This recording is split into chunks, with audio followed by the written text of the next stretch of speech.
네, 귀한 찬양 감사를 드립니다.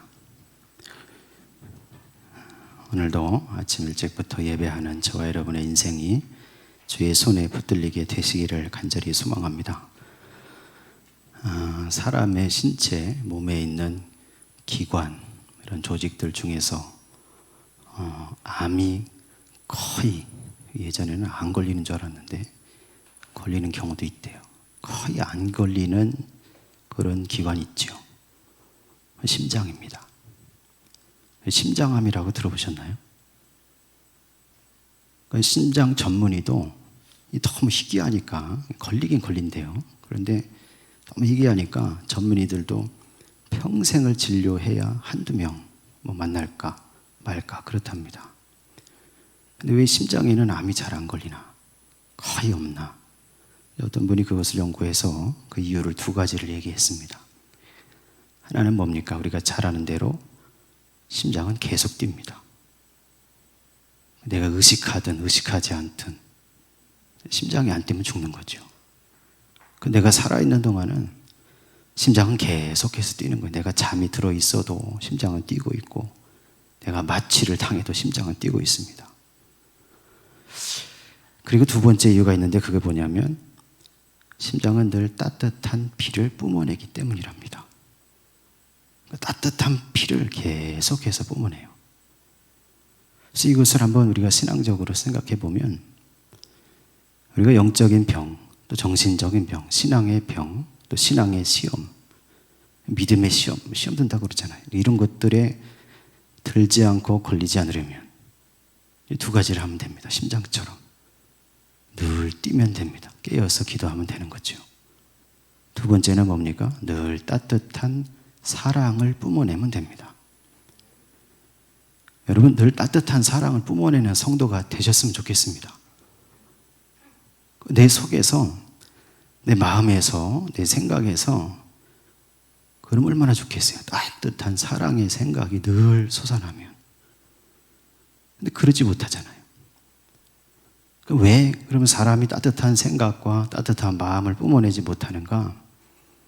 어떤 사람 또 연구를 했어요. 그랬더니 매여 있기 때문이래요. 자기 생각이 매여 있습니다. 마음이 매여 있습니다. 뭐에 매여 있습니까?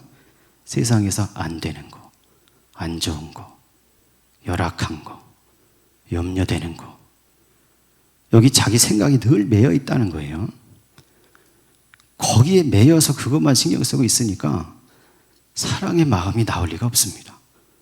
그러다가 시험도 들고, 그러다가 정신의 병도 들고, 그러다가 육신의 병도 온다는 거죠. 오늘 저 여러분은 하나님 은혜 가운데서 내 마음이 매여 있는 것을 잘 풀어놓는 성도 되시길 원합니다. 그 마음을 풀어놓으려면 어떻게 해야 되느냐? 가장 간단한 방법이 있어요. 그게 뭐냐면 감사를 회복하는 겁니다. 잘 안 되는 것만 보면 감사가 없어요. 늘 내게 없는 것만 생각하면 감사가 없습니다. 예수 믿는 사람들은, 신앙인들은 어디서부터 시작되냐면 되는 거, 가지고 있는 거, 내가 받은 거, 내가 누리는 거, 여러분 그것부터 감사하는 성도가 되시기를 원합니다. 감사를 시작해야 돼요. 하나하나 감사를 시작하다 보면 그 감사를 통해서 내 마음이 매여있던 것, 묶여있던 것도 풀리게 되고, 그것이 풀리다 보면 자연스럽게 은혜 속에서 내 속에 사랑의 마음이 뿜어져 나온다는 거죠. 근데 결국은 그것이 나를 살게 하는 겁니다. 여러분, 잠언서 4장 23절 제가 자주 말씀드리죠. 뭐라고 얘기합니까? 모든 지킬 만한 것 중에 더욱 네 마음을 지켜라.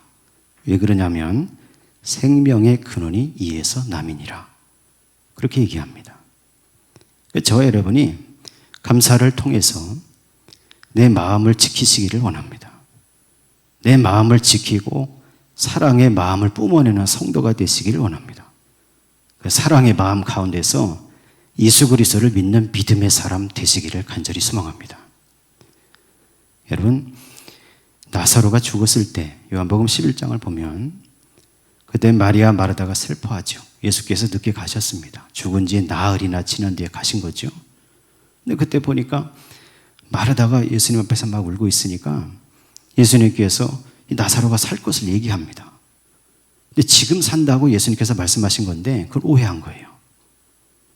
그래서 예수님께서 다시 마르다에게 이것을 요구하십니다. 나는 부활이요 생명이니 나를 믿는 자는 죽어도 살겠고 무릇 살아서 나를 믿는 자는 영원히 죽지 아니하리니 이것을 네가 믿느냐 물어봤어요. 마르다가 그러하외다. 주는 그리스도시요 세상에 오시는 하나님의 아들이신 줄 내가 믿나이다. 그 믿음을 회복했습니다. 그때 무덤으로 가셨고 나사로에게 명령하셨고 나사로야 나오라 명령하시니 나흘된 나사로, 죽은 지 나흘된 나사로가 배로 몸을 동인 채로 나왔다고 성경이 기록합니다. 오늘 저와 여러분이 내 마음을 지키는 성도가 되시고 감사를 시작하는 성도가 되시고 그 감사를 통해서 사랑을 뿜어내는 인생을 사시기를 원합니다. 그 위에서 예수 그리스도를 주로 고백하는 믿음으로 살아갈 때 그 믿음 위에서 역사하시는 하나님의 생명의 역사, 성령의 능력의 역사가 임하는 성도가 될 줄로 믿습니다. 오늘 말씀 로마서 8장 9절에서 11절 말씀 우리가 읽었는데 여러분 여기 이 말씀에 9절에 이렇게 얘기하고 있어요. 우리 9절 말씀을 다시 한번 읽어보겠습니다. 9절입니다. 만일 너희 속에 하나님의 영이 거하시면 너희가 육신에 있지 아니하고 영에 있나니 누구든지 그리스도의 영이 없으면 그리스도의 사람이 아니라. 아멘. 바울이 얘기합니다. 너희 속에 만일 하나님의 영이 거하시면, 하나님의 영이 뭡니까? 성령이죠. 하나님의 영은 어떤 영입니까? 거룩하게 하시는 영입니다. 오늘 예배 드릴 때, 우리가 찬양할 때, 기도할 때 하나님의 성령이 오셔서 나를 거룩하게 합니다. 저와 여러분을 거룩하게 하시는 그 역사가 있어야 되는 거죠. 하나님이 주시는 떨림의 순간이 있고 하나님의 성령이 역사하셔서 나를 만지시는 순간이 있어요. 그 순간에 그 하나님의 성령의 거룩하신 그 성스러움의 역사가 저와 여러분의 심령 가운데 충만해져야 될 줄로 믿습니다. 하나님의 영은 또 어떤 영입니까? 믿음의 영이에요. 예수를 그리스도로 믿음으로 고백하게 만드는 영이 바로 하나님의 영이지요. 또 하나님의 영은 어떤 특성이 있습니까? 화목하게 하는 영입니다. 하나님과 우리를 화목하게 하시고 또 성도와 성도가 서로 화목하게 되는 그 일과 역사를 이루시는 분이 바로 하나님의 영이지요. 근데 바울은 그 하나님의 영이 나를 거룩하게 하시고 내가 예수를 그리스도로 믿게 하시고 또 우리 가운데 화목하게 임하게 하시는 그 성령이 너희 속에 거하시면, 거한다는 얘기는 무슨 뜻이냐면 살고 있다는 얘기예요. 한 집에서 같이 살듯이 그 성령께서, 그 거룩하신 영께서 너희 속에, 내 속에 들어오셔서 살고 있으면, 이런 뜻입니다.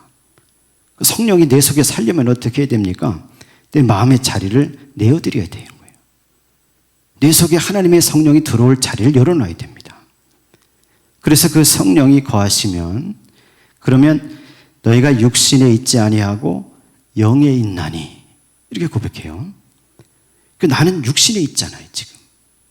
육신을 가지고 이 땅을 살고 있는데 하나님의 영, 거룩하신 영, 믿음으로 고백하게 하시는 영, 화목하게 하시는 그 성령이 내 속에 들어오셔서 내 속에 거하고 계시면, 살고 계시면, 그러면 그 순간에 나는 육신에 거하는 존재가 아니라 영에 있는 존재가 된다는 거예요. 이 말이 무슨 뜻인지를 여러 번역본을 보다가, 여러분 영어 성경에 NIV라는 성경이 있죠. 뉴 인터내셔널 버전이 있는데 그 말씀의 이 구절을 보니까 이렇게 돼 있어요. You, however, are controlled not by the sinful nature but by the Spirit. 이게 무슨 뜻입니까? 영에 있다는 말이 무슨 뜻이냐면 이 NIV를 보니까 컨트롤 된다는 거예요. 하나님의 성령이 내 속에 들어오셔서 거하고 계시면 내가 내 육신에 의해서 컨트롤 되는 게 아니고 내 생각에 의해서 컨트롤 되는 게 아니라 하나님의 성령에 의해서 컨트롤 되는 사람이 된다는 거죠. 그때가 영에 있는 겁니다. 바라기는 저와 여러분이 다 그런 성령의 컨트롤, 성령의 다스리심을 받는 성도가 되시기를 간절히 소망합니다. 그래서 9절 마지막에 바울은 누구든지 그 그리스도의 영이 없으면, 즉 그리스도의 성령이 저와 여러분의 마음속에 들어오셔서 살고 계시고 그 성령의 다스림과 컨트롤을 받고 있지 않으면 그 사람은 그리스도의 사람이 아니라는 겁니다. 여러분, 그리스도의 사람이 되시기를 원합니다. 여러분, 교회 다닌다고 그리스도의 사람이 아니에요. 물론 교회 나와서 예배 드려야 되죠. 성도로서 직분도 가지고 교회를 섬겨야 됩니다. 그런데 그보다 훨씬 중요한 게 뭐냐면 그리스도의 성령이 내 속에 들어와야 돼요. 내 마음의 자리를 열어서 그 성령께서 들어와 살고 계시고 그 성령에 의해서 내 생각과 내가 말하는 것과 행동하는 것이 계속해서 컨트롤 당해야 됩니다. 성령에 의해서 계속 다스림을 받아야 돼요. 그런 사람이 그리스도의 사람이다. 바울이 정의한 겁니다. 오늘 저와 여러분은 다 성령의 다스림 가운데서 성령에 의해서 컨트롤 받고 다스림 받는 그리스도의 사람 되시기를 간절히 원합니다. 성령이 들어오시면 오늘 10절, 11절에 또 이렇게 고백하죠. 10절, 11절도 같이 한번 읽어보겠습니다. 또 그리스도께서 너희 안에 계시면 몸은 죄로 말미암아 죽은 것이나 영은 의로 말미암아 살아있는 것이니라.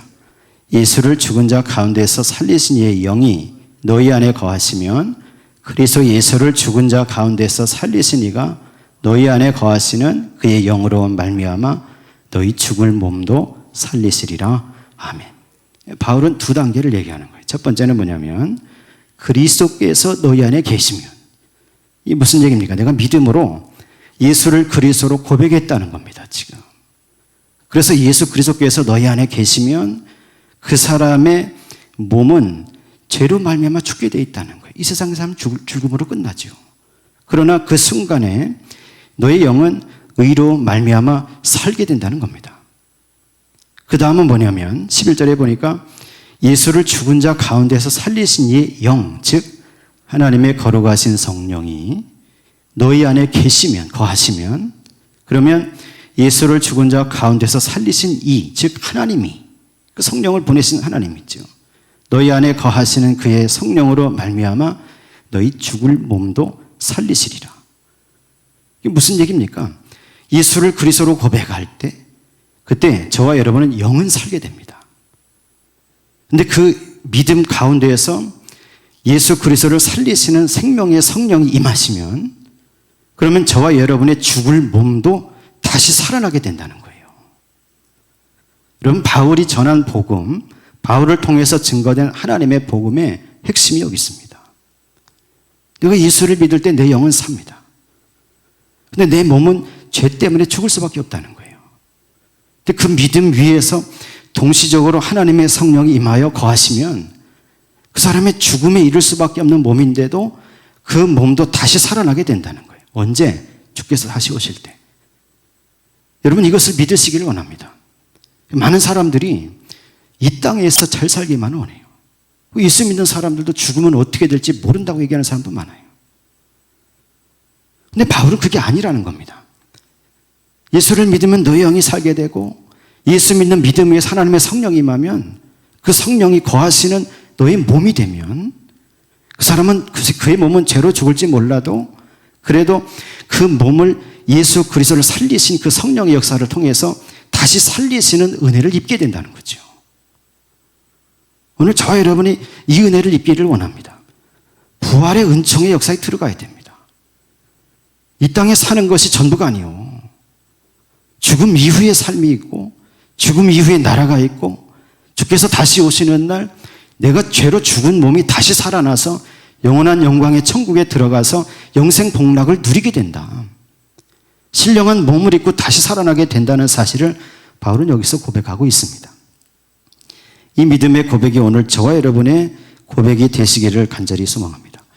그러므로 오늘 저와 여러분이 해야 될 일이 있어요. 그게 뭐냐면 성령을 인정해야 됩니다. 여러분, 인격적인 하나님 그렇게 얘기하잖아요. 왜 인격적입니까? 인정하면, 받아들이면. 하나님은 물론 그럴 때도 있겠으나 절대로 막 강제로 막 강제로 열어서 이런 하나님이 아니에요. 오늘 저와 여러분이 하나님의 성령을 인정하시기를 원합니다. 내 눈에는 보이지 않아요. 내가 만질 수 없습니다. 그러나 그 성령이 역사하고 계십니다. 내가 믿음으로 기도할 때 역사하시고, 내가 하나님을 찬송할 때 역사하십니다. 내가 하나님 앞에 정성을 다해서 예배할 때, 하나님을 섬기고 봉사할 때 하나님의 성령이 역사해요. 여러분, 이 사실을 믿으시기를 원해요. 그래서 그렇게 믿으면 그 믿고 인정하고 그 성령 받기를 사모하는 성도가 되어야 되는 거죠. 저와 여러분의 심령 가운데 그 하나님의 성령이 들어오셔서 다스리시고 컨트롤하시고 인도하시는 역사가 임하기를 간절히 소망합니다.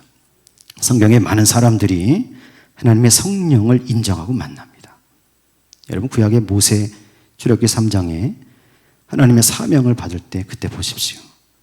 가시떨기 위에 타지 않는 불꽃으로 하나님의 성령이 임재한 거예요. 이곳은 거룩한 것이니 네 발에서 신을 벗어라. 모세가 신을 벗고 그 앞에 엎드렸을 때 그 불꽃 속에서 하나님께서 말씀하시는 겁니다. 여러분, 그 순간을 상상해 보면 그 순간은 지금 어떤 순간이, 말로 표현을 해보면 인간의 한계적인 시간과 공간 속으로 영원하신 하나님의 시간과 공간이 들어온 사건이에요.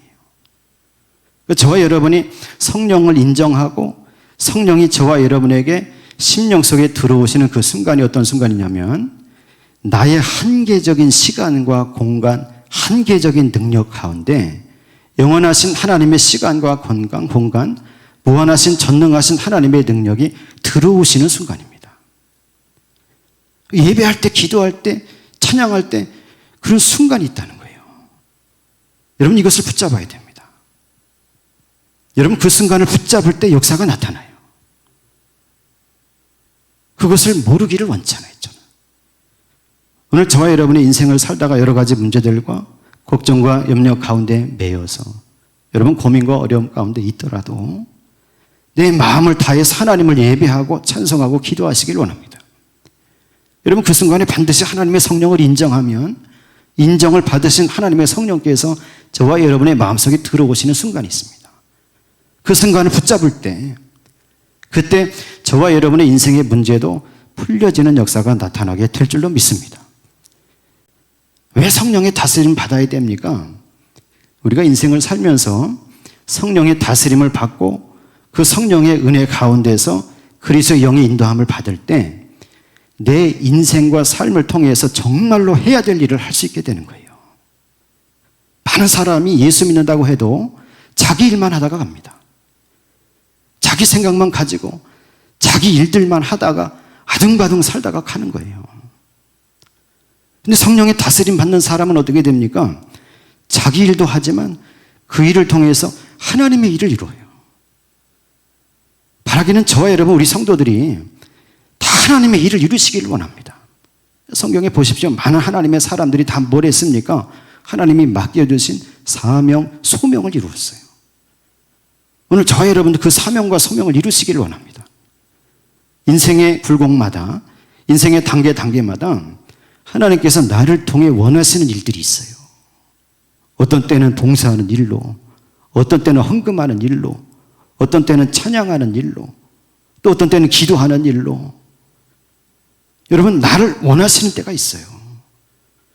근데 내 속에 성령이 없으면 그걸 깨닫지 못하고, 내 속에 성령이 다스려지지 않으면 그걸 지나가는 거예요. 다 놓치는 거죠.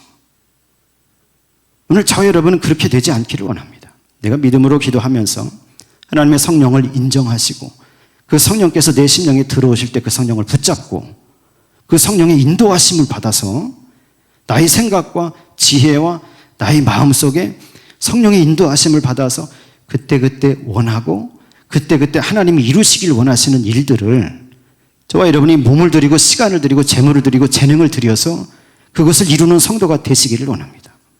여러분, 그런 사람이 칭찬받습니다. 하나님으로부터. 오늘 저와 여러분의 인생 가운데 하나님의 성령의 다스림이 있기를 원합니다. 성령을 인정하고 성령의 다스림 받으려면 어떻게 해야 됩니까? 가장 기초적으로 해야 되는 일이 있습니다. 그게 뭐냐면 기회를 만들어야 돼. 기회. 계속해서 기회를 만들어야 됩니다. 어떻게든지 하나님 예배하는 시간을 자꾸 가져야 됩니다. 어떻게든지 하나님께 기도하는 시간을 가져야 돼요. 그러면 새벽에 매일 나와서 기도 못해도 삶의 자리에서 기도하는 시간 계속 가져야 된다는 거예요. 일하는 자리에서도 기도하십시오. 가정에서도 자질구레한 일들을 하다가, 청소를 하다가도, 하다못해 설거지를 하다가도 하나님 앞에 기도하는 시간을 가져야 됩니다. 성령을 인정하는 시간 있죠. 하나님을 인정하는 시간입니다. 그 기회를 많이 가질 때 그 기회를 통해서 하나님께서 역사하신다. 하나님을 생각하는 시간을 늘리시기를 원합니다. 일주일의 삶을 돌아보시길 원해요. 월요일부터 금요일, 토요일, 주일까지 내 물리적인 시간 가운데 얼마나 하나님을 생각하고 살아가는 이게 중요하다는 거예요. 그 시간을 늘려야 되는 거예요. 그래서 그 시간 가운데 하나님께서 역사하시고, 또 더 중요한 건 뭐냐면 내가 하나님을 늘 바라보고 하나님을 생각하고 하나님을 묵상하는 가운데 저와 여러분이 하나님을 닮아가게 돼 있어요. 예수 그리스도를 닮아가게 돼 있어요. 왜 그렇습니까? 인간은 모방하는 존재이기 때문에 그래요. 내가 바라보는 것을 닮아갑니다. 내 속에 생각하는 것을 쫓아서 살아가는 거예요. 오늘 저와 여러분은 예수 그리스도의 영, 하나님의 영, 성령을 바라보고 그 성령을 쫓아 살아가는 성도가 되시기를 간절히 소망합니다. 레터 슈나이더라는 사람이 있어요. 이 사람이 매드 사이언스라는 책을 썼어요. 매드 사이언스 북이라는 책을 썼어요. 근데 매드 사이언스 북은 무슨 책이냐면, 매드 사이언스니까 아주 기괴한 과학의 어떤 실험들을 모아놓은 겁니다. 20세기에 벌어졌던 쫙 모아놨는데, 여러분 그 중에 윈스럽 켈러그라는 사람이 심리학자인데, 이 사람이 이상한 실험을 했어요. 그 계기가 뭐냐면 1920년도에 인도에서, 여러분 늑대 소녀라고 들어보셨나요? 1920년도에 인도의 한 수풀에서 두 소녀가 발견됩니다. 나이가 아주 어린 유아기 소녀인데, 근데 늑대들이 길렀어요. 어떤 사람이 이게 꾸며낸 얘기다 그렇게 말하기도 하는데 모르겠어요. 그러나 1920년도에 그런 사실이 있었다고 신문기사에 막 나왔어요. 그래서 보니까 늑대 소녀가 발견이 됐어요. 늑대에서 자랐잖아요. 데려다가 잘 이렇게 막 돌봐서 키웠습니다. 근데 결국은 얼마 살지 못하고 죽었어요. 근데 딱 데려와서 이제 옷도 입히고, 이제 걷는 것도 막 훈련을 시키고, 막 이제 말도 할 수 있도록 막 글자도 가르치고 했는데, 뭐 다른 것은 그대로 잘 따라오고 있었어요. 근데 말하는 것은 잘 안 돼. 그리고 또 하나는 뭐냐면, 밤이 되면 계속해서 늑대처럼 우는 거예요. 이건 안 고쳐져요, 이거는. 그래서 윈스럽 켈러그라는 사람이 그 기사를 보고 자기가 이걸 증명해야 되겠다. 이게 뭐 때문에 이런 거, 지능이 낮아서 그런 게 아니라 이게 아주 어린 시절에 행동이 각인돼서 그런 것일 거다. 이걸 증명하기 위해서 실험을 해봐야지. 근데 실험을 하려면 어떻게 해야 됩니까? 아기를 데려다가 늑대한테 맡겨야 되잖아요. 불가능하잖아요. 이 사람은 뭘 생각했냐면 반대. 그래서 야생에서 생후 7개월 된 침팬지 새끼를 가져옵니다. 자기가 입양한 거예요, 자기 집에. 근데 자기 집에 누가 있냐면 생후 10개월 된 아들이 있어요. 둘을 같이 기르는 거예요. 둘을 붙여놓고 똑같이 입히고, 똑같이 씻기고, 똑같이 먹이고, 똑같이 사랑을 베풀면서 기르는 겁니다. 9개월 동안 했어요, 이걸. 근데 지나면서 보니까 어떻게 됐냐면 침팬지가 훨씬 적응을 잘하더래요. 말만 못할 따름이지. 주인의 말을 너무 잘 따라. 윌리엄의 말을. 그리고 뭘 잘못하면 와가지고 막 입맞춤을 하고 막 껴안으면서 용서해달라고. 침팬지가 그러는 거예요. 심지어는 대소변도 먼저 가렸대. 침팬지가. 근데 자기 아들은 침팬지하고 붙여놨는데 할 줄 아는 게 하나도 없어. 잘하는 게 하나 있습니다. 그게 뭐냐면 침팬지가 하는 걸 따라하는 거예요. 침팬지가 장난감을 가지고 막 무슨 놀이를 막 하면 자기 아들 도널드라는 이름인데 도널드가 가서 같이 막 노는 거예요. 거기서 따라서. 침팬지가 배고파서 뭘 달라고 막 침팬지 소리를 내잖아요. 음식을 달라고. 그러면 도널드도 옆에 가서 침팬지처럼 소리를 냅니다. 그 사람이 9개월 동안 그걸 진행하면서 결국은 자기 아내 때문에 이걸 못한 것 같아요. 그렇잖아요. 애가 나중에 어떻게 되겠어요? 계속 이렇게 키우면. 그걸 통해서 이 심리학자가 나름대로 발견해낸 사실이 뭐냐. 인간은 근본적으로 모방하는 존재라는 거예요. 다시 말하면 인간은 근본적으로 관계적인 존재라는 겁니다. 어린 시절에 또는 자기가 인생을 살아가면서 어떤 존재, 어떤 사람을 옆에 놓고 그 사람을 얼마나 바라보고 모방하고 따라가느냐에 따라서 그 사람이 달라진다는 거예요. 오늘 저와 여러분은 예수 그리스도의 영, 하나님의 성령을 모방하여 따라가는 성도 되시기 원합니다. 내가 바라봐야 됩니다. 하나님의 성령과 만나는 시간을 늘려가야 됩니다. 그 성령과 만나는 시간을 늘려가고 하나님의 말씀과 함께하는 시간을 늘려갈 때 저와 여러분의 인생과 심령 가운데 성령이 다스려지고 나의 삶도 나의 생각도 그 성령의 생각을 따라서 변화되어 살아가게 될 줄로 믿습니다. 옛날에 여러분 이런 말이 있어요. 인생은 키워드다. 들어보셨나요? 인생은 키워드입니다. 여러분 손흥민은 축구가 키워드잖아요. 김연아는 피겨스케이팅 키워드였죠. 키워드를 가지고 그걸 붙잡고 살아가는 거예요. 오늘 저와 여러분 뭐가 키워드입니까? 예수 그리스도가 키워드. 예수 그리스도의 영 성령이 키워드입니다.